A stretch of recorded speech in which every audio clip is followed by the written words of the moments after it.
Okay, so we just got done talking about fractions and decimals yesterday. So we're going to start to introduce percents into the equation. The warm-up for today should have been something about researching or talking about what percents is. So we should already have some background knowledge built into that. And we're going to continue to build off of the ratios that we worked with last chapter. So the first thing, a percent can be written as a fraction with the denominator of 100. Keep in mind that percent means percento or per 100. So always think per 100. How many cents are there in a dollar? There are 100 cents in a dollar. So percent, cents, 100 cents per 100. To write a percent as a fraction, write the percent over 100, and then we have to simplify the fraction. And if we still don't understand how to simplify the fraction, I want you to come talk to me, because that's when I would sign you up for an IE period so that we can work on that. Another good thing that you could do if you still don't understand how to simplify fractions would be to go over GCFs, and really knowing your math facts helps with simplifying the fraction. So if you don't know your math facts, maybe we should go over and maybe do some flashcards or go over our times table 1 through 12. So if we're still having issues simplifying the fraction, the first thing I want you to ask yourself is, do you know your multiplication facts? If you don't, you can practice that on your own. Just take out a multiplication chart and start studying it. Okay, so if we know that a percent means over 100, then we should be able to turn percents into fractions. So what is 25% as a fraction? So we're always going to take the numeral that we have, and this symbol, this percent symbol, literally means per cent. So per 100. 25 per 100. Now that's not in simplest form, so we need to simplify it. And whenever I have 25 and 100, I think of money. I know my GCF here is 25.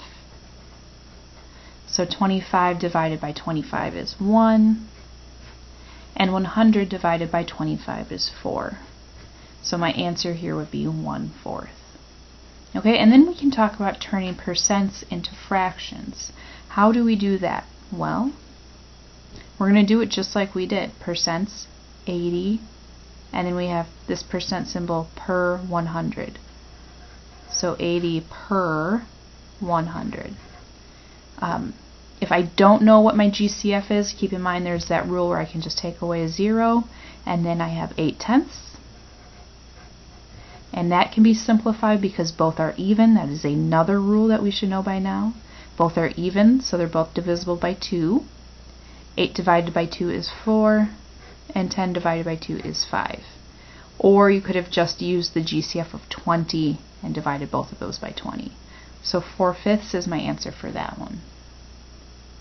And then we can go down here to the factors of 100. We need to know the factors of 100. So again, this is like doing the rainbow method. We have 1 and 100. We have 2 and 50. We have 4 and 25.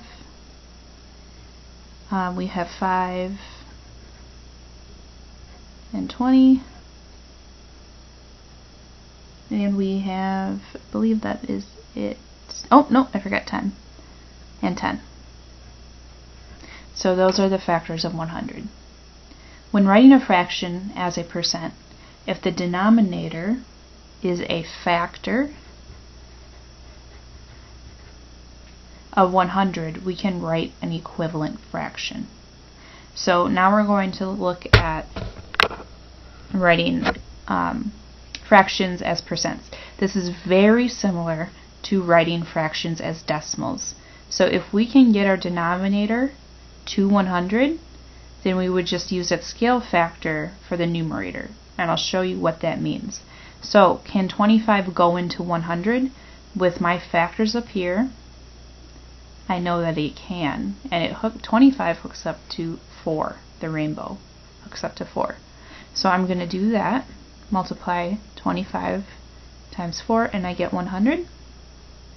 So then I have to multiply 6 times 4. 6 times 4 is 24. So I have 24 per 100. 24%. 24%.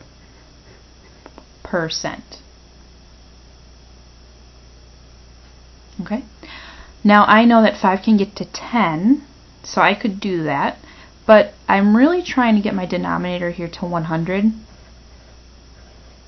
because percents are always out of 100. And if I look up here, my 5 hooks up to my 20 with my rainbow. So I know I multiplied 5 times 20 to get to 100. Whatever I do there, I have to do to the top. So 4 times 20 is 80. So I have 80 per 100. 80%. So 80%. Alright? And then we have 7/20. So again, I'm trying to get that denominator to 100. I'm going to go and find 20 up here. That hooks up to the 5. Okay, so I'm going to multiply 20 times 5 to get to 100, and whatever I do to the bottom I have to do to the top. So 7 times 5 is 35. I have 35 per 100. 35%. 35%. Okay? What if the denominator is not a factor of 100? If the denominator of the fraction is not a factor of 100, go back to the decimals. We need to divide the numerator and the denominator. And then we can multiply the decimal by 100, or we can just move it over 2 places. And I'll show you what I mean by that. Let me move my camera here. So we're going to write each fraction as percent and round your percent to the nearest tenth if necessary. So we have 6/15. Now there actually is a trick I could do here. I could simplify both of these and then do what I did up here, because when I simplify them I would get 3/5, or I'm sorry, 2/5, and then I can do 5 into 100. So that's actually what I'm going to do here. I'm going to divide these and simplify it. If I simplify it, I can divide both of them by 3. So 6 divided by 3 is 2. 15 divided by 3 is 5. And then I can get to 100 from there. Multiply. I can go back up. If I don't know, 5 hooks up to 20. So I'm multiplying 5 times 20. And 2 times 20 is 40. So again, I have 40 per 100, 40%, so 40%.